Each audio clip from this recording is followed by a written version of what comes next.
नमस्कार, मैं नवीन आप सभी का बहुत बहुत स्वागत करता हूं परीक्षा मंथन के ऑफिशियल यूट्यूब चैनल पे। और गाइस, कैसे हैं आप लोग। तो जैसा कि लास्ट लेक्चर्स में हम लोगों ने नदियों के बारे में जाना, नदी अपवाह तंत्र जो भारत के संदर्भ में बहुत इंपॉर्टेंट है आपके एग्जाम के लिए, उसमें हम लोगों ने विस्तार से चर्चा करी। आज का आपका सबसे इंपॉर्टेंट टॉपिक है भारत में वन्य जीव, जहाँ पे वाइल्ड लाइफ कंजर्वेशन के बारे में हम लोग बात करेंगे। और यहाँ से हर बार परीक्षा में प्रश्न रहते हैं, तो प्रयास यही रहेगा कि सबसे पहले इस टॉपिक को भी समाप्त किया जाए। अब वन्य जीव की आवश्यकता क्यों पड़ी, अब एक चीज़ समझिए ज़रा इसके अंतर्गत कि कौन कौन सी चीज़ें इसके अंतर्गत आती हैं। पहले वो जानने का प्रयास करेंगे कि जितने भी जीव जंतु हैं, पेड़ पौधे हैं, चाहे झीलें हैं, नदियां हैं, वो सारे कहीं ना कहीं इसी के अंतर्गत आ जाते हैं। अब कुछ ऐसे वन्य जीव हैं, कुछ ऐसे जीव जंतु हैं, कुछ ऐसे पेड़ पौधे हैं जो जिस वातावरण में रह रहे हैं वहीं पे उनका भरण पोषण पालन पोषण हो रहा है, और कुछ ऐसे हैं कि जिनको बाहर से लाया जा रहा है, तो उनको वो इन्वायरमेंट दिया जा रहा है कि जो इन्वायरमेंट में वो पहले से मौजूद थे, है ना। तो वन्य जीव, भारत में वन्य जीव यानी वाइल्ड लाइफ कंजर्वेशन को यहाँ पे हम लोग दो पार्ट में डिस्ट्रीब्यूट करते हैं। एक को कहा जाता है एक्स सितु और एक को कहा जाता है इन सितु। पहले इसके बारे में लिखिएगा। एक को बोलते हैं इन सितु कंजर्वेशन, एक को कहा जाता है इन सितु कंजर्वेशन। ठीक है, इन सितु नाम से पता चल रहा है कि इन यानी अंदर की बात हो रही है। इसको हिंदी में बोलते हैं स्थानिके। हिंदी में क्या बोलते हैं? स्थानिके, यानी उसी पर्टिकुलर क्षेत्र विशेष की बात हो रही है जहाँ पे वो जीव जंतु, पेड़ पौधे, झीलें वो वहाँ पे अवेलेबल हैं, है ना। अब किसी झील को दूसरे क्षेत्र से तो ला के नहीं स्थापित किया जा सकता है। अब दूसरा पॉइंट जो होता है इसके अंदर वो होता है एक्स सितु। उसको बोलते हैं हिंदी में बाहिरे। इसको बोलते हैं बाहिरे, यानी बाहर से उसको लाके वही इन्वायरमेंट दिया जा रहा है जिस इन्वायरमेंट में वो पहले था, ताकि वो अपना जीवन निर्वहन कर सके। क्लियर। अब इन सितु के अंतर्गत हम लोग क्या क्या पढ़ने वाले हैं, एक बार हमारा डायग्राम क्लियर हो जाए। और इसी चार्ट से एक प्रश्न पीसीएस में पूछा भी जा चुका है, not only PCS, other one day exam में भी देखने को मिला है। तो अब जरा समझिए कि इस इन सितु कंजर्वेशन के अंतर्गत आते कौन कौन हैं। सबसे पहले नंबर पे हम लोग यहाँ पे डिस्कस करेंगे वेटलैंड।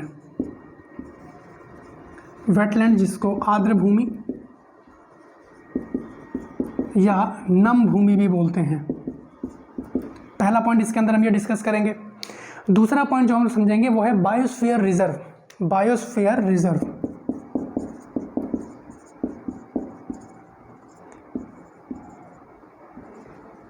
बायोस्फीयर रिजर्व जिसको हिंदी में बोला जाता है जैव मंडलीय आरक्षित क्षेत्र। क्या बोलते हैं? जैव मंडलीय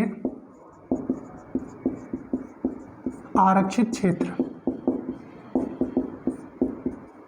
जैव मंडलीय आरक्षित क्षेत्र।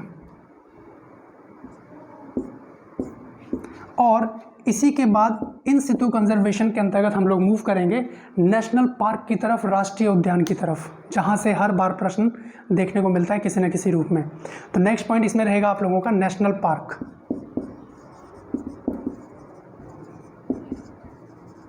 जिसको हिंदी में कहते हैं राष्ट्रीय उद्यान। राष्ट्रीय उद्यान। और इसी के अंतर्गत हम लोग मूव करेंगे वाइल्ड लाइफ सेंचुरी।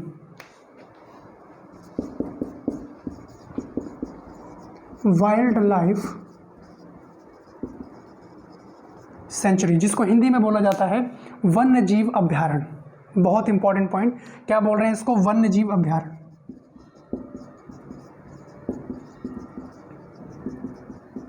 वन्य जीव अभ्यारण्य, राष्ट्रीय उद्यान, वाइल्ड लाइफ सेंचुरी। उसके बाद हम लोग मूव करेंगे मैंग्रोव, जिसको कच्छ वनस्पति के नाम से जाना जा रहा है, कच्छ भूमि के नाम से जाना जा रहा है।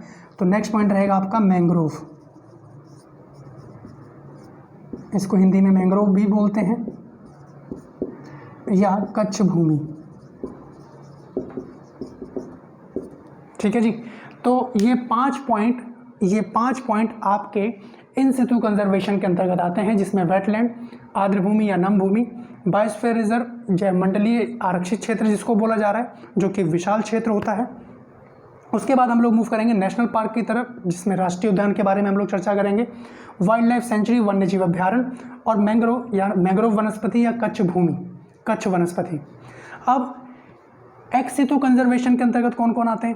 पहला पॉइंट लिखिएगा, बॉटनिकल गार्डन पहला आता है इसके अंतर्गत, बॉटनिकल गार्डन। इसका सबसे अच्छा उदाहरण आप लोगों ने देखा होगा मुगल गार्डन, जहाँ पे अलग अलग क्षेत्र से पौधों को लाके फूलों को लगाया गया है। राष्ट्रपति भवन के ठीक पीछे आपने अगर कभी विजिट हुआ आप लोगों का तो मुगल गार्डन, ये बॉटनिकल गार्डन का एक उदाहरण है। दूसरा पॉइंट इसमें मेंशन करेंगे जूलॉजिकल गार्डन। दूसरा पॉइंट है जूलॉजिकल गार्डन, इसका उदाहरण है चिड़ियाघर। चिड़ियाघर है ना, तो यानी बाहर से लाके जिस आवास में वो जीव जंतु पहले रह रहे थे वही एनवायरनमेंट उनको यहीं दिया जाता है ताकि वो लोग यहाँ पे सर्वाइव कर पाएँ। ठीक है, एक बार इसका स्क्रीनशॉट लीजिए, फिर हम लोग आगे बात करते हैं इसी के अंतर्गत। तो हम लोग जान पाए कि वाइल्ड लाइफ कंजर्वेशन के अंतर्गत इन सितु कंजर्वेशन और एक्स सितु कंजर्वेशन, जिसका डिस्ट्रीब्यूशन ये है। ठीक है, यहाँ से एक प्रश्न पूछा जा चुका है कि कौन सा इन सितु कंजर्वेशन के अंतर्गत नहीं आता, तो ऑप्शन के अकॉर्डिंग पहचान लेंगे आप लोग कि भाई अब आप खुद ही दिमाग लगाएं कि भाई आर्द्र भूमि, कोई झील, दलदली भूमि की बात हो रही है तो किसी क्षेत्र से तो लाके नहीं स्थापित किया जा सकता। Biosphere reserve, national park, wild life sanctuary, mangrove, ये तो पर्टिकुलर उसी क्षेत्र विशेष के संदर्भ में बात हो रही है जहाँ पे वो अवेलेबल हैं। अब यहाँ पे नेशनल पार्क की अगर हम लोग बात करें तो नेशनल पार्क की जो टेक केयर करते हैं वो करती है केंद्र सरकार। नेशनल पार्क की टेक केयर करती है केंद्र सरकार, और जो वाइल्ड लाइफ सेंचुरी है, वन्य जीव अभ्यारण्य है, इसकी टेक केयर करती है राज्य सरकार। कौन करती है? इसकी टेक केयर करती है राज्य सरकार। अगर आपसे पूछ लिया जाए कि भाई राष्ट्रीय उद्यान किसके अंतर्गत आता है तो केंद्र सरकार, वन्य जीव अभ्यारण्य किसके अंतर्गत आते हैं तो राज्य सरकार। ये पॉइंट यहाँ पे आप लोग ध्यान रखेंगे। ठीक है जी, एक बार इसका स्क्रीनशॉट लीजिए, फिर हम लोग आगे बात करते हैं।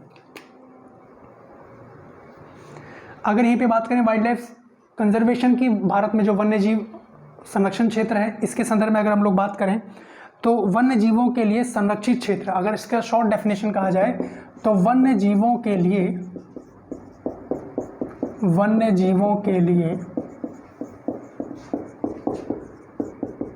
संरक्षित क्षेत्र। ठीक है जी, तो इसमें सबसे पहले हम लोग डिस्कस करेंगे वेटलैंड की तरफ। इसका स्क्रीनशॉट लीजिए, नोट कर लीजिएगा इसको, और हेडलाइन दीजिएगा वेटलैंड। हम इसके ऊपर डिटेल में बात करते हैं।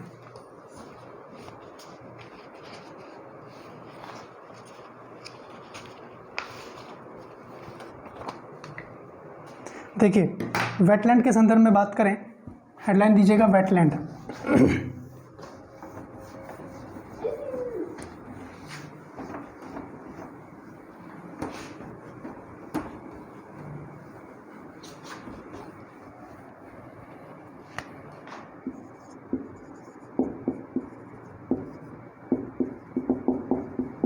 आर्द्र भूमि या नमी भूमि, नम भूमि या दलदली भूमि, इतने नामों से इस वेटलैंड को जाना जाता है। अब आखिरकार वेटलैंड कहते किसको हैं? सबसे पहला पॉइंट बना के आप लोग ये मेंशन कीजिएगा कि वेटलैंड कहते किसको हैं। इसमें लिखिएगा कि आर्द्र भूमि वह क्षेत्र होता है, वेटलैंड यह वह क्षेत्र होता है, आर्द्र भूमि वह क्षेत्र होता है जिसमें नम और शुष्क दोनों वातावरण की विशेषताएं पाई जाती हैं, जिसमें नम और शुष्क इन दोनों वातावरण की विशेषताएं पाई जाती हैं। ठीक है जी, नम भी हो सकता है, शुष्क भी हो सकता है, दोनों वातावरण की विशेषताएं इसमें देखने को मिलेंगी। नेक्स्ट पॉइंट मेंशन कीजिएगा इसी में कि इन क्षेत्रों की भूमि उथले पानी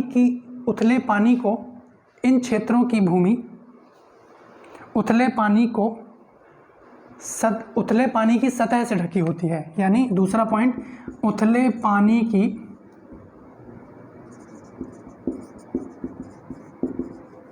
उथले पानी की सतह से ढकी होती है। ठीक है जी, हम नम भूमि के बारे में बात कर रहे हैं, वेटलैंड के बारे में बात कर रहे हैं। इसमें नेक्स्ट पॉइंट मेंशन कीजिएगा आप लोग कि आर्द्र भूमि एक जटिल पारिस्थितिकी प्रणाली है। बहुत इंपॉर्टेंट पॉइंट, आर्द्र भूमि एक जटिल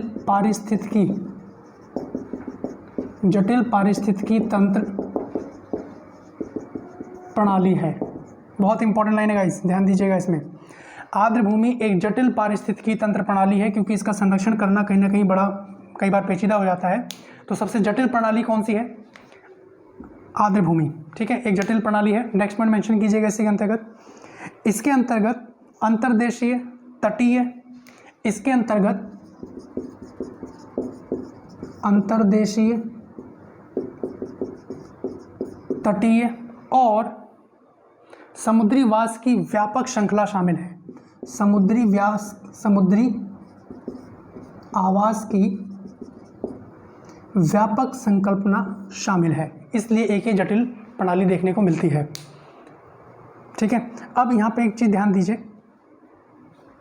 अब इतनी सारी समस्याएं थी कि इनका संरक्षण कैसे किया जाए, कैसे इनको बचाया जाए, कैसे इनका उपयोग में लाया जाए, तो 2 फरवरी 1971 को, इसका स्क्रीनशॉट लीजिए फिर हम लोग बात करते हैं। 2 फरवरी 1971 को ईरान, एक देश का नाम है आप जानते हैं, और वहाँ पे एक जगह है रामसर। ये तारीख ध्यान रखिएगा, 2 फरवरी 1971 को ईरान के रामसर में एक सम्मेलन होता है जिसका नाम है रामसर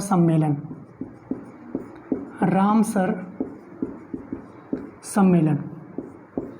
सबसे पहला पॉइंट कि रामसर सम्मेलन का संबंध किससे है? तो आर्द्र भूमि से। ठीक है, और रामसर सम्मेलन हुआ कब? तो 2 फरवरी 1971 को। 2 पॉइंट हो गए। तीसरा पॉइंट, ये रामसर है कहाँ पे? ईरान में। ठीक है, नेक्स्ट पॉइंट इसमें ध्यान रखेंगे कि आर्द्र भूमि दिवस कब मनाया जाता है? आर्द्र भूमि दिवस कब मनाया जाता है? तो 2 फरवरी। क्लियर है? आप लोग कमेंट सेक्शन में कमेंट करके बताइएगा कि इस बार जो 2 फरवरी 2021 को जो आर्द्र भूमि दिवस मनाया गया उसका थीम क्या था। आप लोगों के लिए छोटा सा होमवर्क है, आप लोग बताएंगे कि 2021 2 फरवरी आर्द्र भूमि दिवस का थीम क्या था। ठीक है, इसको आप लोग कमेंट करके बताइएगा, इसका स्क्रीनशॉट ले लीजिए। थीम क्या था? पहला पॉइंट यहाँ पे आप लोगों के लिए होमवर्क है, और दूसरा है कहाँ मनाया गया था। कहाँ मनाया गया था, ये 2 पॉइंट आपको यहाँ से बताने हैं। ठीक है,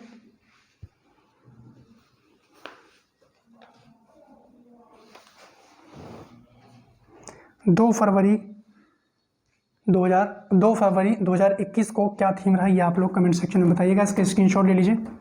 और अब मैं कुछ आप लोगों को आर्द्र भूमि से संबंधित कुछ फैक्चुअल डेटा हैं जो आप लोगों के साथ मैं डिस्कस करना चाहूँगा, जो आपके एग्जाम के लिए इंपॉर्टेंट हैं। बिल्कुल फैक्चुअल डेटा यहाँ से देखने को मिलता है। कई बार ऐसे भी आ जाता है कि इनका मिलान कीजिए, है ना। तो सबसे पहला पॉइंट लिखिएगा, मैं यहाँ पे बोल दे रहा हूँ। सबसे पहला अष्टमुदी आर्द्र भूमि, सबसे पहला है अष्टमुदी आर्द्र भूमि। तो ये कहाँ है अष्टमुदी? नाम से थोड़ा आप आइडिया लगा पा रहे होंगे, ये हमने चर्चा किया हुआ है अष्टमुदी। तो ये आपका केरल में है। कहाँ है? केरल। उसके बाद हम बात करें सस्थम कोटा झील, दूसरा है सस्थम कोटा झील। नेक्स्ट नाम लिखिएगा। नेक्स्ट नाम आपके सामने है वेम्बनाड कोल आर्द्र भूमि। वेम्बनाड कोल आर्द्र भूमि। लास्ट लेक्चर में हम लोगों ने नदियों में केरल में एक झील के बारे में पढ़ा था, वेम्बनाड झील, याद आ रहा होगा। वहीं से पेरियार नदी का उद्गम हो रहा है। तो ये जो तीनों आपने झीलों के नाम सुने, अष्टमुदी सस्थम, कोटा झील, वेमना झील, ये तीनों का संबंध, इन तीनों का संबंध केरला से है।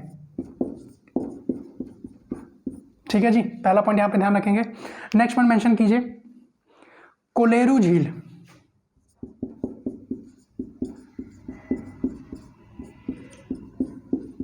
कोलेरू झील, कोलेरू झील गाइस आंध्र प्रदेश में है, इसका आप लोग मेंशन करेंगे आंध्र प्रदेश, आंध्र प्रदेश। और इसको और अच्छे से याद रखने के लिए आप एक काम और कर सकते हैं, वो क्या है, एक रफली डायग्राम मैप का बनाइएगा आप लोग।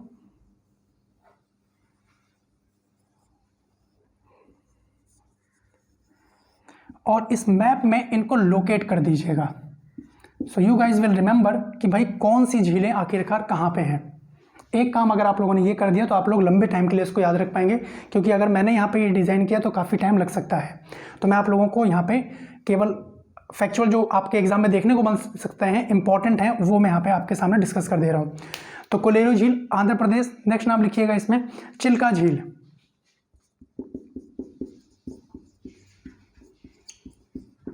चिल्का झील जिसका संबंध उड़ीसा से है, चिल्का झील उड़ीसा। नेक्स्ट पर मेंशन करेंगे भीतरकनिका, भीतरकनिका,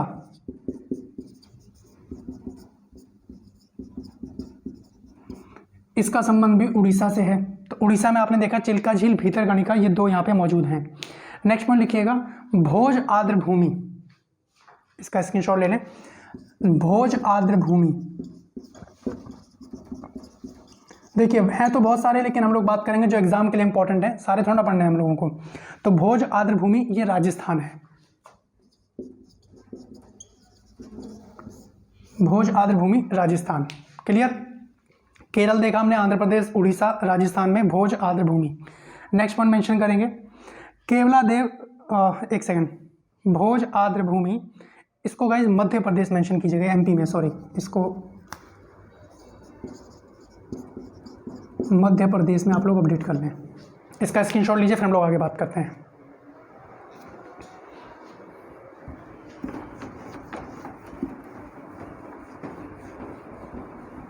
भोज आर्द्र भूमि मध्य प्रदेश, ठीक है। उसके बाद लिखिएगा केवलादेव राष्ट्रीय उद्यान, केवलादेव राष्ट्रीय उद्यान। नेक्स्ट पॉइंट मेंशन करेंगे इसी के साथ सांभर झील, सांभर झील, इनका संबंध राजस्थान से है, इनका संबंध राजस्थान से है। ये आप लोग अपने मैप में जरूर मार्क कर लीजिएगा, ठीक है। केवलादेव राष्ट्रीय उद्यान, सांभर झील, ये राजस्थान से इनका संबंध है। नेक्स्ट पॉइंट मेंशन करेंगे कंजली, रोपण और हरिके झील,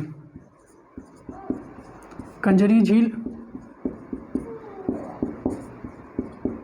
रोपण झील और हरिके झील। हरिके बैराज के बारे में आप लोगों ने पढ़ा था नदियों वाले टॉपिक में, इनका संबंध पंजाब से है, ठीक है। कंजरी झील, रोपण झील, हरिके झील, इनका संबंध पंजाब से है। केवलादेव, सांभर झील, इनका संबंध राजस्थान से है। नेक्स्ट पॉइंट यहाँ पे आप लोग मेंशन करेंगे चंद्रताल आर्द्र भूमि, चंद्रताल आर्द्र भूमि,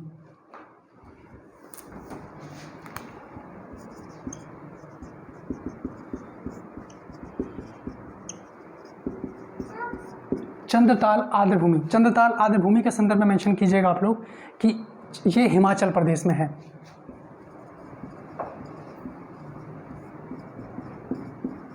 कहाँ है, हिमाचल प्रदेश में चंद्रताल आर्द्र भूमि, ठीक है।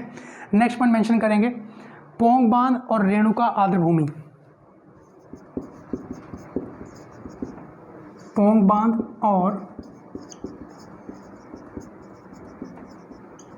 रेणुका आर्द्र भूमि, इसका संबंध भी हिमाचल प्रदेश से है।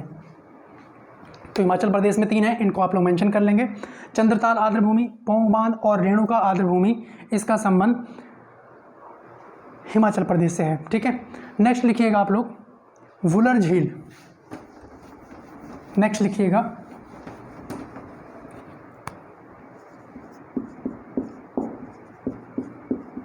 वुलर झील, कोई डाउट नहीं होना चाहिए, जम्मू कश्मीर में है, हम लोगों ने पढ़ा हुआ है वुलर झील के बारे में, ठीक है। उसके बाद लिखिएगा सोमोरिरी झील, सोमोरिरी झील, सोमोरिरी झील इसका संबंध भी जम्मू कश्मीर से है। और एक है सुरिनसर मानसर झील, सुरिनसर मानसर झील, इनका संबंध जम्मू कश्मीर से है। ठीक है, वुलर झील आप लोग आराम से पहचान लेंगे। सोमोरिरी और सुरिनसर झील ये जरूर ध्यान रखिएगा, ये जम्मू कश्मीर से इनका संबंध है। ठीक है, जम्मू कश्मीर की एक और लिख लीजिएगा, होकेरा आर्द्र भूमि,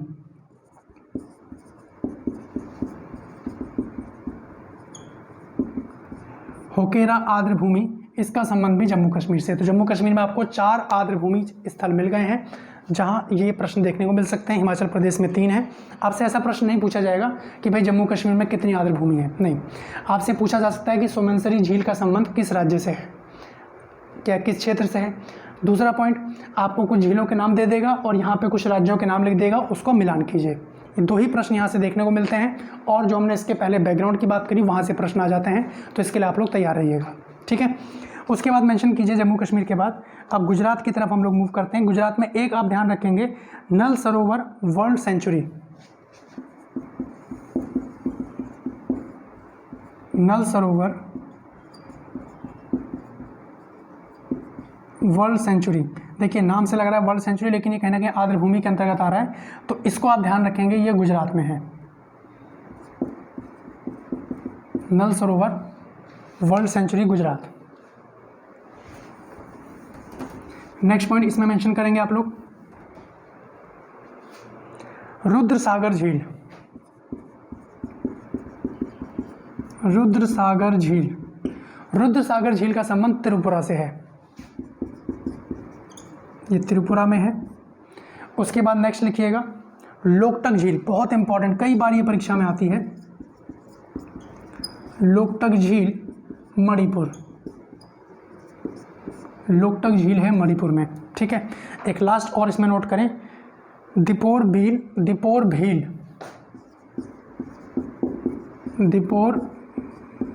दीपोर भील।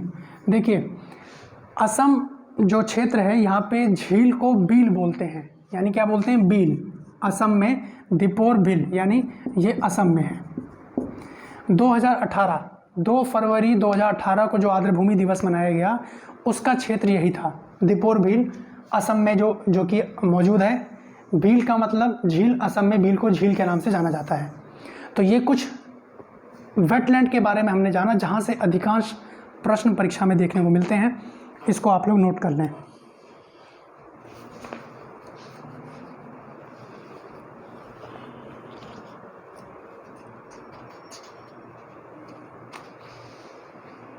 अब उसके बाद हम लोग मूव करते हैं बायोस्फीयर रिजर्व। हेडलाइन दीजिएगा बायोस्फीयर रिजर्व, इसका स्क्रीनशॉट ले लीजिएगा।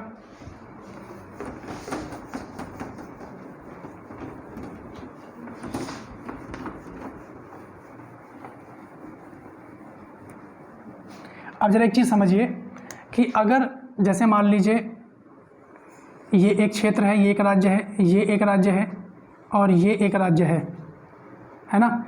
अगर मान लीजिए वन्य जीव अभ्यारण्य की हम लोग बात कर रहे हैं जिसका संबंध राज्य सरकार से है, तो वो पर्टिकुलर किसी राज्य में होगी, है ना। और ऐसा नहीं होगा कि वो तीनों राज्यों में फैली हो। लेकिन बायोस्फीयर रिजर्व जो जैव मंडल आरक्षित क्षेत्र है, पहले इसका हेडलाइन दीजिए आप लोग।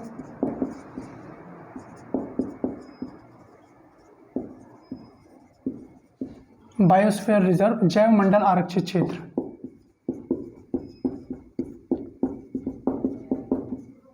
जैव मंडल आरक्षित क्षेत्र। अब इसमें समझिएगा एक चीज कि ये एक विशाल क्षेत्र को डिनोट कर रहा है ना, एक विशाल क्षेत्र को डिनोट कर रहा है जो 3 या 2 राज्यों में भी फैला हो सकता है और एक राज्य में भी फैला हो सकता है। ठीक है, उत्तर प्रदेश में कौन सा जैव मंडल आरक्षित क्षेत्र है, कमेंट करके बताइएगा, देखें जरा कौन बताता है। ठीक है, तो अब इसके संदर्भ में सबसे पहला पॉइंट लिखिएगा। एक चीज तो आप जान पाए कि जैव मंडल आरक्षित क्षेत्र एक विशाल क्षेत्र को डिनोट कर रहा है। इसमें आप लिख सकते हैं कि पूरे पारिस्थितिकी तंत्र की, पूरे पारिस्थितिकी तंत्र की सुरक्षा, बायोस्फीयर रिजर्व के नाम से जाना जाता है। पूरे पारिस्थितिकी तंत्र जिसमें मनुष्य भी शामिल है, जीव जंतु भी शामिल हैं, वहाँ के पेड़ पौधे भी शामिल हैं। तो यानी बायोस्फीयर रिजर्व पूरा जैवमंडल आरक्षित क्षेत्र के संदर्भ में आ रहा है। और इसका संबंध कहीं ना कहीं आपने अभी लिखा है, ये आप लिख सकते हैं, इसका संबंध भी राज्यों से ही है, राज्य सरकार के अंडर में ये आता है। इसका संबंध भी राज्य सरकार से ही है, इसमें पॉइंट ध्यान रखेंगे। उसमें एक पॉइंट आप लिख सकते हैं कि सबसे विशाल क्षेत्र जीवों के लिए, बायोस्फीयर रिजर्व क्या होता है? सबसे विशाल क्षेत्र, सबसे विशाल क्षेत्र जीवों के लिए, जैवमंडल आरक्षित क्षेत्र। और इसमें एक पॉइंट आप लोग मेंशन कीजिएगा कि बायोस्फीयर रिजर्व शब्द का प्रयोग सर्वप्रथम, बायोस्फीयर रिजर्व शब्द का प्रयोग सर्वप्रथम किया, किसने किया? उनका नाम मेंशन कीजिएगा यहां पे। इनका नाम है एडवर्ड सुएस।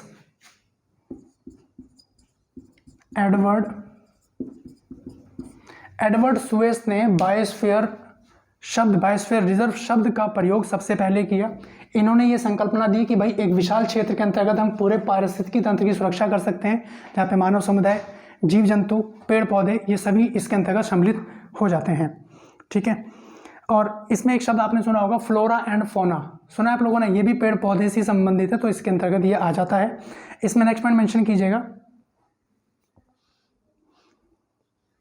कि जैवमंडल यानी जैवमंडल आरक्षित क्षेत्र विशेष प्रकार के, इसमें लिखेंगे जैवमंडल आरक्षित क्षेत्र,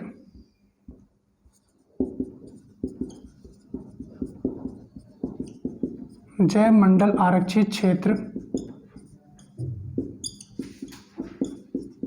विशेष प्रकार के भौमिक और तटीय, भौमिक या तटीय, भूमि संबंधित होंगे, तट से संबंधित होंगे, तटीय संयोजन वाले पारिस्थितिकी तंत्र हैं।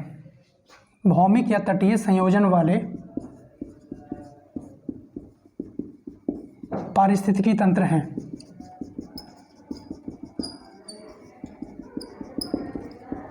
ठीक है जी। तो बायोस्फीयर रिजर्व के बारे में आप इतनी बातें जान पाए। अब एक इंपॉर्टेंट पॉइंट यहाँ पे ध्यान रखेंगे कि यूनेस्को ने, सबसे इंपॉर्टेंट पॉइंट जो मैं बोल रहा हूँ उसको नोट करेंगे, इसका स्क्रीनशॉट लीजिए, फिर मैं यहाँ पे नोट डाउन कर देता हूँ आप लोगों के लिए।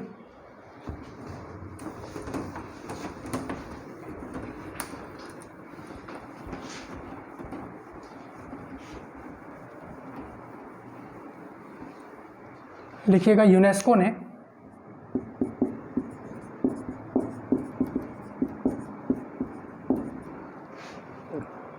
ने मानव और जैवमंडल प्रोग्राम, मानव और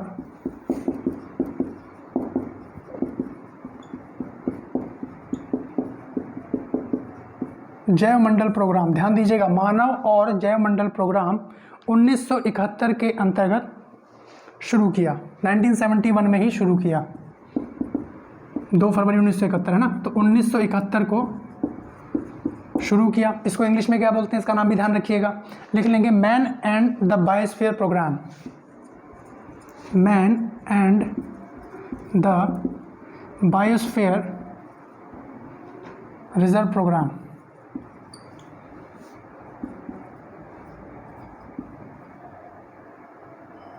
रिजर्व प्रोग्राम, ठीक है, जिसको MAB के नाम से भी जाना जाता है, मैब।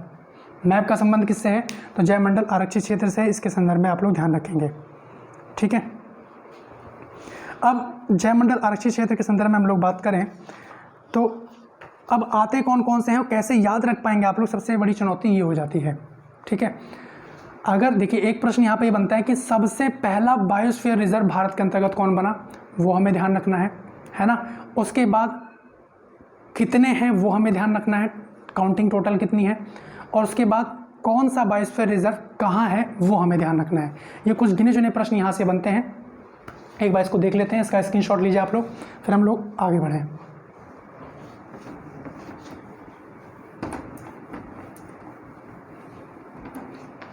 इसका स्क्रीनशॉट ले लीजिए।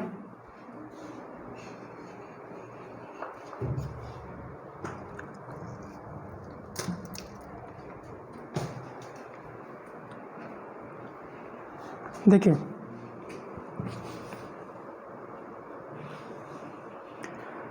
उन्नीस में 1986 में भारत का पहला बायोस्फीयर रिजर्व बन रहा है, उसका नाम है नीलगिरी। कितने क्षेत्रों में फैला है ये आपको पता होना चाहिए। तो पहला पॉइंट लिखिएगा कि 1986 में 1986 में भारत का पहला जैवमंडल आरक्षित क्षेत्र, जैवमंडल आरक्षित क्षेत्र बनाया गया, किसको? नीलगिरी को। तो मेंशन कर लेंगे इसके अंतर्गत नीलगिरी संरक्षित जैविक क्षेत्र इसको बोला जाता है पूरा। नीलगिरी संरक्षित जैविक क्षेत्र, ठीक है जी। तो नीलगिरी बायोस्फीयर रिजर्व भारत का पहला जैवमंडल आरक्षित क्षेत्र है जो 3 राज्यों को सम्मिलित रूप से लिए हुए है, कर्नाटक, केरल और तमिलनाडु। कर्नाटक,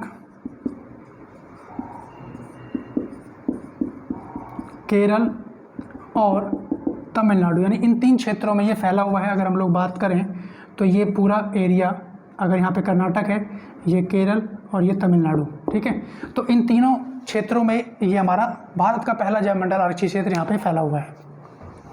अब नेक्स्ट पॉइंट की अगर हम लोग बात करें कि how you will guys remember, कैसे आप लोग याद रख सकते हैं। एक तो पहला ध्यान रखेंगे नीलगिरी, है ना।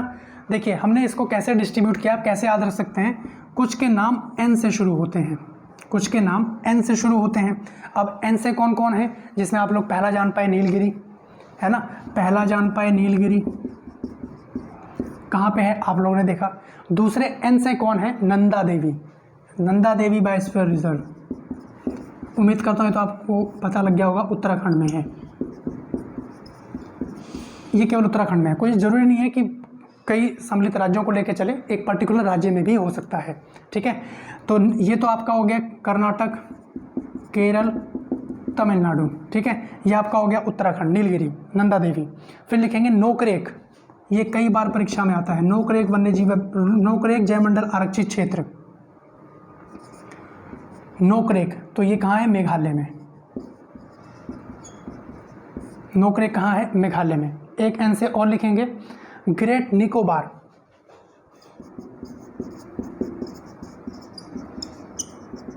ग्रेट निकोबार, तो ये इसमें कोई डाउट नहीं होना चाहिए, अंडमान निकोबार में है। तो एन से आप लोग जान पाए 4, ठीक है। नीलगिरी, नंदा देवी, नोकरेक और ग्रेट निकोबार, जो कि अंडमान में अवस्थित है, अंडमान निकोबार में। और कुछ एम से हैं, कुछ एम से हैं, है ना। तो आप लोगों ने अभी तक जाना नंदा देवी, नीलगिरी, नोकरेक, ठीक है। ग्रेट निकोबार के बारे में आप लोग जान पाए। उसके बाद आप लिखिएगा एम से, तो पहला है मन्नार की खाड़ी, एम से पहला है मन्नार की खाड़ी, ये भी इसी के अंतर्गत आता है। तो मन्नार की खाड़ी कहाँ पड़ती है गाइज, आप इसको मेंशन कीजिएगा, तमिलनाडु, ठीक है जी। मन्नार की खाड़ी तमिलनाडु। नेक्स्ट लिखिएगा मानस, मानस जैवमंडल आरक्षित क्षेत्र, बार बार ये लाइन लिखने की जरूरत नहीं है, सीधा मेंशन करें मानस, मानस जैवमंडल आरक्षित क्षेत्र, ये आपका असम में है, ठीक है जी। उम्मीद करता हूँ कुछ हेल्प होगी आप लोगों को याद रख पाने में। और अगला लिखिएगा एस से है, एस, जिसमें पहला हम लोग ध्यान रखेंगे सिमलीपाल, सिमलीपाल जैवमंडल आरक्षित क्षेत्र। इसमें मेंशन कीजिएगा कि ये उड़ीसा में है, कहाँ है, उड़ीसा, ठीक है। उसके बाद दूसरा लिखिएगा सुंदरबन, सुंदरबन, सुंदरबन ये आपका पश्चिम बंगाल में है। उसके बाद नेक्स्ट लिखिएगा एस से शेषाचल, ये भी कई बार परीक्षा में आया है, शेषाचल, शेषाचल जैवमंडल आरक्षित क्षेत्र किस राज्य में है, तो मेंशन कीजिएगा आंध्र प्रदेश में,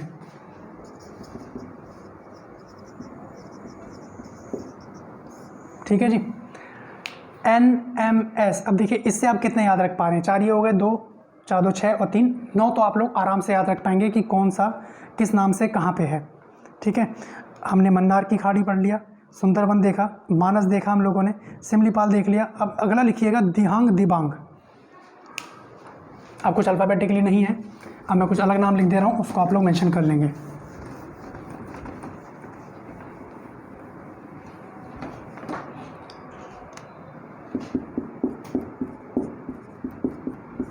दिहांग दिबांग कहाँ हो सकता है?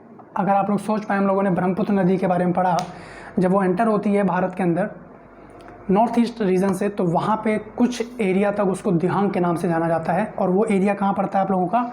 दिहांग मेंशन कर लेंगे, अरुणाचल प्रदेश। दिहांग दिबांग जयमंडल आरक्षित क्षेत्र कहाँ है? अरुणाचल प्रदेश।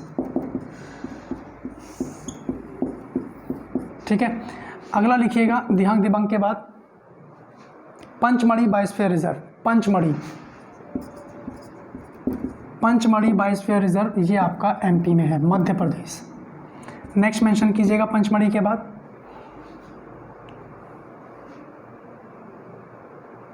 मध्य प्रदेश में। अगला लिखिएगा Achanakmar biosphere reserve. Achanakmar biosphere reserve, ये अचान कमार बायोस्फीयर रिजर्व ये मध्य प्रदेश में, ये भी एमपी में ही है। स्क्रीनशॉट ले लें इसका।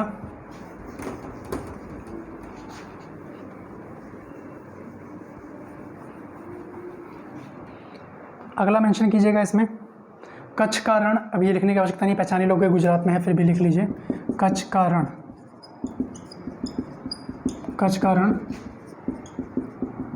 गुजरात। ठीक है, नेक्स्ट मेंशन कीजिएगा कच्छ के रण के बाद कोल्ड डेजर्ट, बहुत इंपॉर्टेंट, कोल्ड डेजर्ट।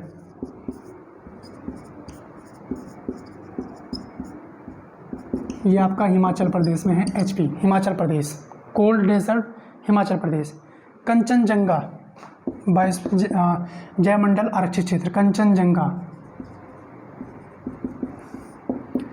कंचनजंगा के बारे में लिखिएगा कि कंचनजंगा सिक्किम में है। कंचनजंगा जयमंडल आरक्षित क्षेत्र सिक्किम। उसके बाद मेंशन कीजिएगा अगस्तमलाई बायोस्फीयर रिजर्व, ये भी इंपॉर्टेंट है आप लोगों के लिए। अगस्तमलाई बायोस्फीयर रिजर्व ये आपका 2 राज्यों में फैला हुआ है, इसलिए इंपॉर्टेंट हो जाता है, मेंशन कर लीजिएगा इसमें केरल और तमिलनाडु।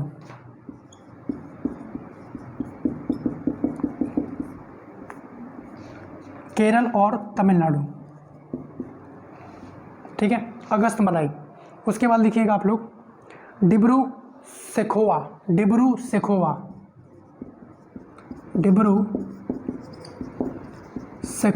अब डिब्रू कहाँ है ना? डिब्रू से लेके कन्याकुमारी तक एक बहुत लंबी ट्रेन चलती है विवेक एक्सप्रेस नाम से, तो डिब्रू आप मेंशन करेंगे, ये असम में है।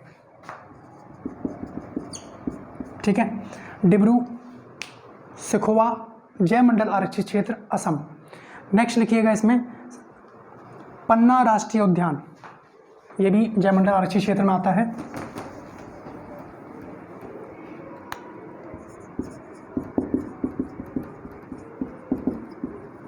पन्ना राष्ट्रीय उद्यान, इसमें मेंशन करेंगे आप लोग पन्ना राष्ट्रीय उद्यान में कि ये मध्य प्रदेश में है, मध्य प्रदेश। ठीक है जी, तो जयमंडल आरक्षित क्षेत्र के बारे में आप जान पाए कि ये शब्द किसने दिया? एडवर्ड सुवेज ने दिया। और भारत में सबसे विशाल क्षेत्र, संरक्षित क्षेत्र को हम लोग बायोस्फीयर रिजर्व के नाम से जानते हैं। और सबसे पहला भारत में जो बनाया गया नीलगिरी बनाया गया, जो कि केरल, तमिलनाडु, कर्नाटक को संयोजित कर रहा है। केरल और तमिलनाडु में अगस्तमलाई नामक जयमंडल आरक्षित क्षेत्र है, और अन्य राज्यों के आप लोगों ने देखे है ना। इन सब को आप लोग मैप में जरूर मार्क कर लें ताकि आप लोग इसको याद रख पाएँ, लोकेशन वाइज भी आप लोग इसको याद रख पाएँ। और यहाँ पे एक छोटा सा होमवर्क आप लोगों के लिए और है, और वो ये है, आप लोगों को बताना है कि भारत के अंतर्गत अभी टोटल यानी कुल कितने वन्यजीव अभयारण्य हैं, कुल कितने जयमंडल आरक्षित क्षेत्र हैं। अब जितने मैंने आपको लिखाए हैं, अब उनकी काउंटिंग करके नहीं आंसर कर दीजिएगा, वर्कआउट इस पे जरूर आपको होमवर्क करना है कि भारत में जयमंडल आरक्षित क्षेत्रों की कुल संख्या कितनी है, ये आप लोग कमेंट सेक्शन में कमेंट करके बताइएगा। ठीक है, बायोस्फीयर रिजर्व के संदर्भ में हम लोगों ने अभी बात करी। अब हम लोग नेशनल पार्क के संदर्भ में बात करते हैं। एक छोटा सा होमवर्क और दिया था मैंने आप लोगों को कि यूपी में क्या कोई बायोस्फीयर रिजर्व है? भाई यूपी पीसीएस की अगर आप लोग प्रिपरेशन कर रहे हैं तो एक प्रश्न यहाँ से भी बना हुआ है, पूछा जा चुका है कि निम्नलिखित में से कौन सा जयमंडल आरक्षित क्षेत्र उत्तर प्रदेश में अवस्थित है। तो ऑप्शन के अकॉर्डिंग बताना होता है। तो आप लोग कमेंट करके बताइएगा कोई है या नहीं है, जो भी है कमेंट सेक्शन में कमेंट करके बताएंगे। तो ये था मामला आप लोगों का guys biosphere reserve. Next point की तरफ हम लोग मूव करते हैं, वही इन सितु कंजर्वेशन की तरफ हम लोग बात कर रहे हैं। नेक्स्ट लिखिएगा नेशनल पार्क, राष्ट्रीय उद्यान।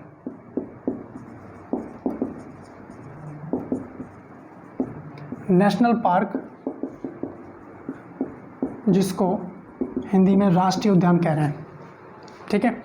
इसमें सबसे पहला यहाँ पे आप लोग ध्यान रखें कि राष्ट्रीय उद्यान की अगर बात करें तो भारत में सबसे पहला राष्ट्रीय उद्यान जो बनाया जा रहा है वो है जिम कॉर्बेट। जिम कॉर्बेट का पहले नाम था हेली नेशनल पार्क, है ना। अब अधिकांश राष्ट्रीय उद्यान का संबंध जो है वो टाइगर से है, यानी टाइगर रिजर्व से है। तो यहाँ पे सबसे पहला पॉइंट आप लोग मेंशन करेंगे कि सबसे पुराना राष्ट्रीय पार्क या नेशनल पार्क राष्ट्रीय उद्यान,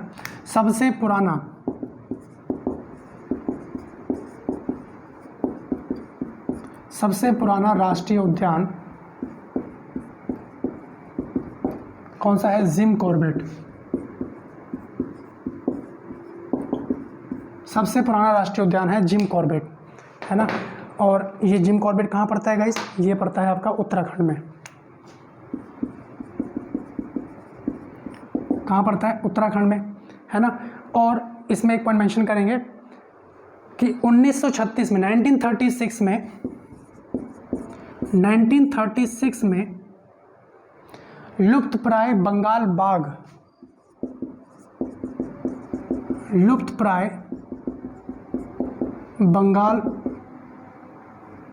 बाघ जो टाइगर है, बाघ की रक्षा के लिए 1936 में लुप्तप्राय बंगाल बाघ की रक्षा के लिए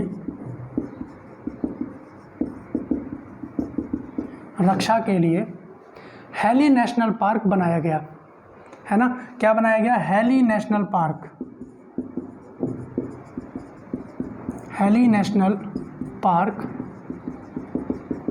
बनाया गया। और यही हेली नेशनल पार्क का वर्तमान में नाम है जिम कॉर्बेट। याद रख पाएंगे, सबसे पुराना, भारत का सबसे पुराना राष्ट्रीय उद्यान जिम कॉर्बेट है, जिसका पहले नाम था हेली नेशनल पार्क। ये कब बना? 1936 में, लुप्तप्राय बंगाल बाघ की रक्षा के लिए। क्लियर यहाँ तक? अब यहाँ पे एक चीज़ ध्यान रखेंगे कि प्रोजेक्ट टाइगर की भी शुरुआत यहीं से हो रही है।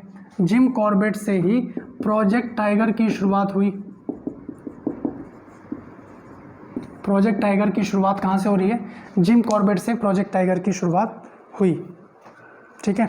अब टाइगर के संदर्भ में बात आ रही है तो यहाँ पे ज़रा एक पॉइंट ध्यान रखेंगे कि आखिरकार ये प्रोजेक्ट टाइगर आया कब, है ना। प्रोजेक्ट टाइगर ये बना कब? अब इसमें एक चीज़ ध्यान दीजिए, अब इसमें ज़रा समझने का प्रयास कीजिएगा कि 1936 में ये हेली नेशनल पार्क बन रहा है। वन्य जीव संरक्षण के लिए 1972 में एक कानून बनता है, 1972 में वन्य जीव संरक्षण अधिनियम 1972। और उसके बाद 1973 यानी नेक्स्ट ईयर 1973 को प्रोजेक्ट टाइगर की शुरुआत होती है यहाँ से, ठीक है। तो एक पॉइंट मेंशन करेंगे कि वन्य जीव संरक्षण अधिनियम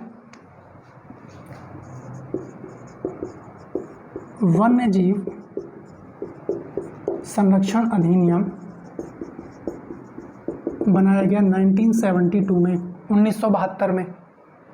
ये आप ध्यान रखेंगे, ये भी पूछा जा सकता है कि वन्य जीव संरक्षण अधिनियम कब बना, क्योंकि टॉपिक ही वही है।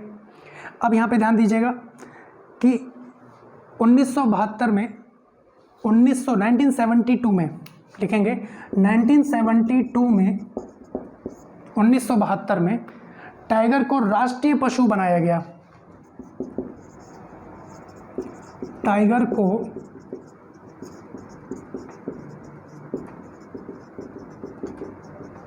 राष्ट्रीय पशु बनाया गया 1972 में, ठीक है। और 1972 में क्यों बनाया गया? क्योंकि पशु गणना यानी बाघ की जो गणना, जनगणना हुई बाघ की, वो 1972 में हुई, है ना। पहली बाघ गणना कब हुई आप मेंशन कर सकते हैं, पहली बाघ गणना कब हुई? 1972 में। और इसी टाइम राष्ट्रीय पशु घोषित किया जा रहा है टाइगर को, ठीक है जी। और उसके बाद 1 अप्रैल 1973 को उसके बाद 1 अप्रैल 1973 को प्रोजेक्ट टाइगर की शुरुआत हुई।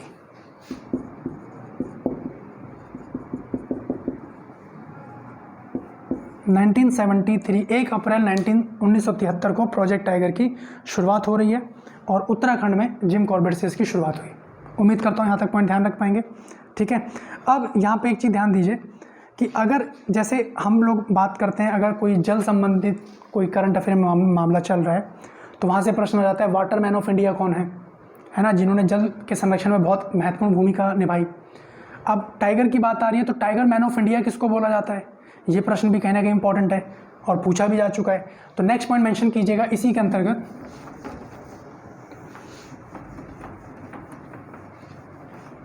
कि टाइगर मैन ऑफ इंडिया, अगर आपसे प्रश्न पूछा जा रहा है टाइगर मैन ऑफ इंडिया, तब आंसर चेंज है। अगर केवल बोल दे टाइगर मैन कौन है भैया, टाइगर मैन के नाम से किसको जाना जाता है, तब आपका आंसर चेंज हो जाएगा। अगर टाइगर मैन ऑफ इंडिया आपसे पूछा जाता है परीक्षा में तो आप मेंशन करेंगे कैलाश सांखला, इनका नाम है कैलाश सांखला। ठीक है जी, कैलाश सांखला को टाइगर मैन ऑफ इंडिया के नाम से जाना जाता है और टाइगर मैन के नाम से जाना जाता है विली अर्जुन। विली अर्जुन को टाइगर मैन के नाम से जाना जाता है। यहाँ पे ये पॉइंट आप लोग ध्यान रखेंगे।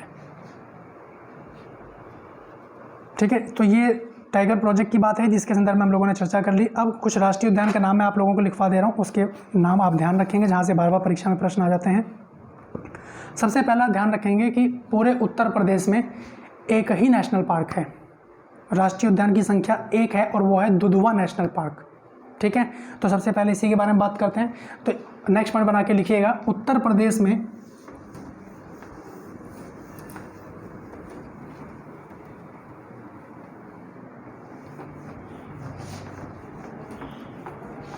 लिखिएगा उत्तर प्रदेश में एक नेशनल पार्क है।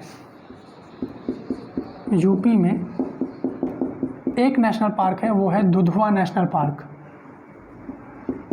दुधवा नेशनल पार्क, ठीक है जी, एक ही नेशनल पार्क है, यहाँ पे ध्यान रखेंगे। दुधवा नेशनल पार्क, आपकी जानकारी के लिए ये लखीमपुर खीरी में पड़ता है, यूपी के लखीमपुर खीरी, लखीमपुर खीरी। ठीक है, नेक्स्ट लिखिएगा इसी के अंतर्गत वाल्मीकि नेशनल पार्क।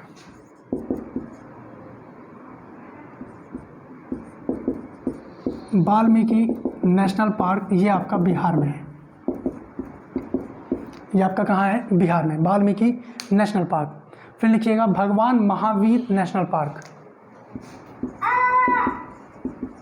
भगवान महावीर नेशनल पार्क,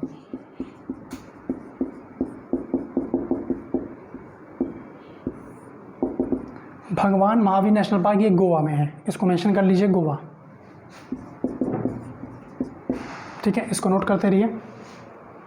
उसके बाद नेक्स्ट लिखिएगा बेतला नेशनल पार्क।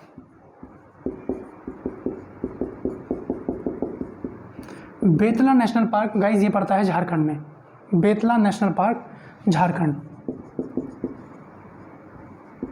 ये बहुत इंपॉर्टेंट है जो हम लोग डिस्कस कर रहे हैं आपके एग्जाम के लिए। कोई भी एक नाम देखने को मिल सकता है ना। इन केस अगर इससे बाहर कोई प्रश्न आता है, इन केस, तो 4 ऑप्शन होंगे आप लोगों के पास, आप लोग उसमें से माइनस करते हुए अपना आंसर निकाल सकते हैं कि भाई ये तो मैंने वहाँ पढ़ा हुआ है, ये मैंने वहाँ पढ़ा हुआ है, ये हमने यहाँ नहीं पढ़ा, यही इसका आंसर है। ऐसे भी आंसर निकाल सकते हैं। ठीक है, तो Betla national park Jharkhand. Next लिखिएगा कैम्बुल लामझाऊ, बहुत इंपॉर्टेंट,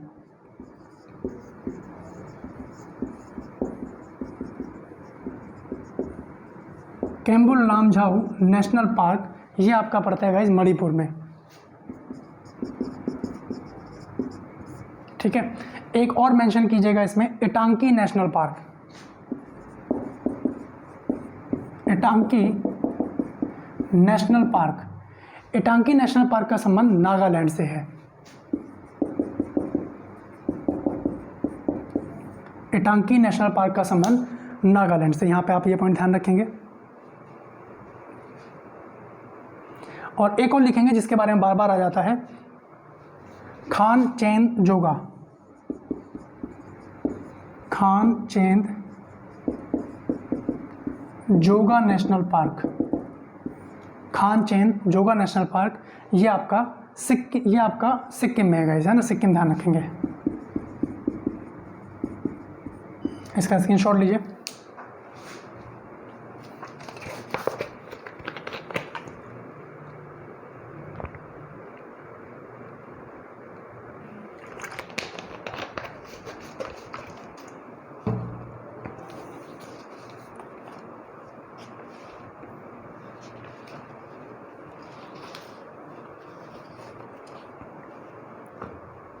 नेक्स्ट हम लोग बात करते हैं, नेशनल पार्क हमने पढ़ा, बायोस्फीयर रिजर्व हमने पढ़ा, वेटलैंड हमने पढ़ा। अगला हम बात करते हैं मैंग्रोव की।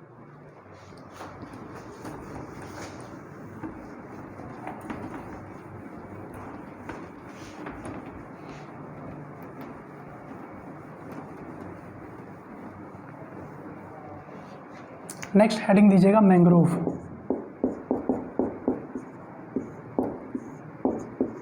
है ना, मैंग्रोव वनस्पति या कच्छ वनस्पति। इसमें आप लोग लिख सकते हैं कि भारत में मैंग्रोव वनस्पति विश्व का 3.3% है। भारत में मैंग्रोव वनस्पति विश्व का 3.3% है। ठीक है जी, 3.3% है। अब इसमें एक पॉइंट लिखिएगा कि सबसे बड़ा, यानी विश्व का कहा जाए, भारत का कहा जाए, एक ही है, तो लिखेंगे सबसे बड़ा सुंदरवन का डेल्टा या गंगा ब्रह्मपुत्र डेल्टा। सबसे बड़ा कौन सा है? सुंदरवन का डेल्टा,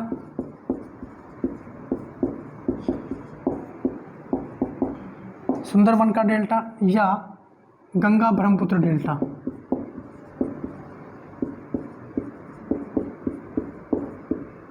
सबसे बड़ा डेल्टा है विश्व का। और यहीं पे मैंग्रोव वनस्पति भी पाई जाती है, जो कि पश्चिम बंगाल में, मेंशन कीजिएगा इसमें, ये कच्छ भूमि प्रदेश है।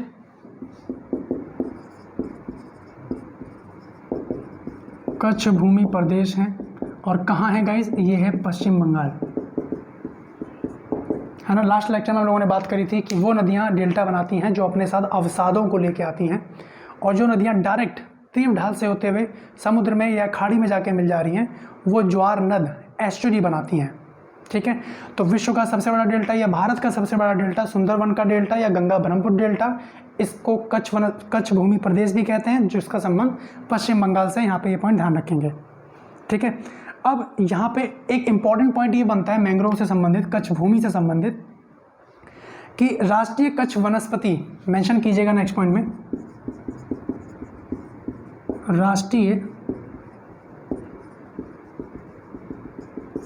कच्छ वनस्पति आनुवांशिक संसाधन केंद्र,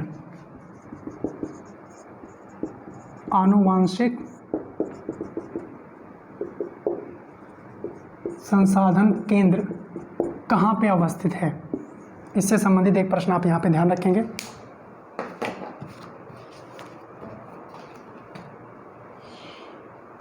लिखेंगे कि राष्ट्रीय कच्छ भूमि वनस्पति आनुवांशिक संसाधन केंद्र ये उड़ीसा में है। ठीक है जी, इसके संदर्भ में ये पॉइंट आप लोग ध्यान रखिएगा। नेक्स्ट लिखिए रत्नगिरी। ये रत्नगिरी महाराष्ट्र में है। एक हमने ये जाना इंपॉर्टेंट है, दूसरा इंपॉर्टेंट आप लोगों के लिए रत्नगिरी है, रत्नगिरी महाराष्ट्र। ठीक है जी, रत्नगिरी कहाँ पे है? रत्नगिरी या मैंग्रोव या कच्छ वनस्पति कहाँ देखने को मिलती है? तो महाराष्ट्र में।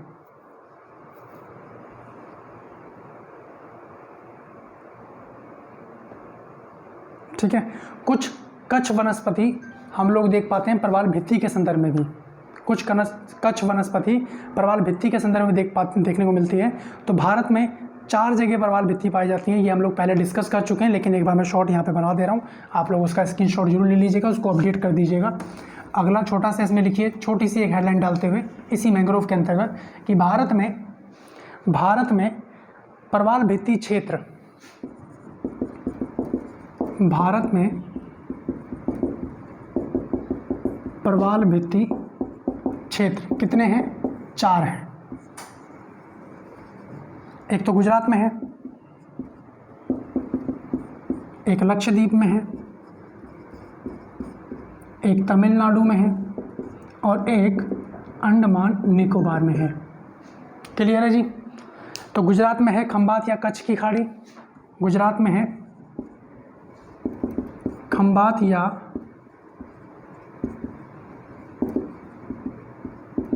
कच्छ की खाड़ी, लक्षद्वीप में है और मन्नार की खाड़ी तमिलनाडु में है, लक्षद्वीप इटसेल्फ और मन्नार की खाड़ी और अंडमान निकोबार। ठीक है जी? तो ये 4 जगह जहाँ पे प्रवाल भित्ति क्षेत्र देखने को मिलते हैं। तो हम लोग बात कर पाए वेटलैंड के ऊपर, हम लोगों ने बायोस्फीयर रिजर्व देखा, हम लोगों ने नेशनल पार्क देखा, हम लोगों ने मैंग्रोव देखा। ठीक है जी? अब आपका एक रह गया है इसके अंतर्गत वाइल्ड लाइफ सेंचुरी। उसके कुछ पॉइंट हैं, उसको हम लोग नेक्स्ट लेक्चर में कवर कर देंगे और उसके बाद हम लोग एक नए टॉपिक की तरफ मूव करेंगे जो आपके एग्जाम के लिए बहुत इंपॉर्टेंट होगा। प्रयास करेंगे कि एक क्लास में उसको हम लोग समाप्त कर पाएँ। ठीक है? तो मिलते हैं फिर आप लोगों से नेक्स्ट लेक्चर में। आप लोगों के कोई भी डाउट रहें, कोई भी प्रश्न रहें तो कमेंट करके ज़रूर पूछें, मैं या हमारी टीम उस पर जरूर रिप्लाई करेगी। और उम्मीद करता हूँ अब तक जो भी लेक्चर आप लोग मेरे मार्गदर्शन में पढ़ रहे हैं सारे कहीं ना कहीं अप टू डेट हैं और आपके एग्ज़ाम के लिए बहुत इंपॉर्टेंट हैं। ठीक है? तो मिलते हैं फिर नेक्स्ट लेक्चर में, तब तक के लिए बहुत बहुत धन्यवाद। Have a nice time, bye bye.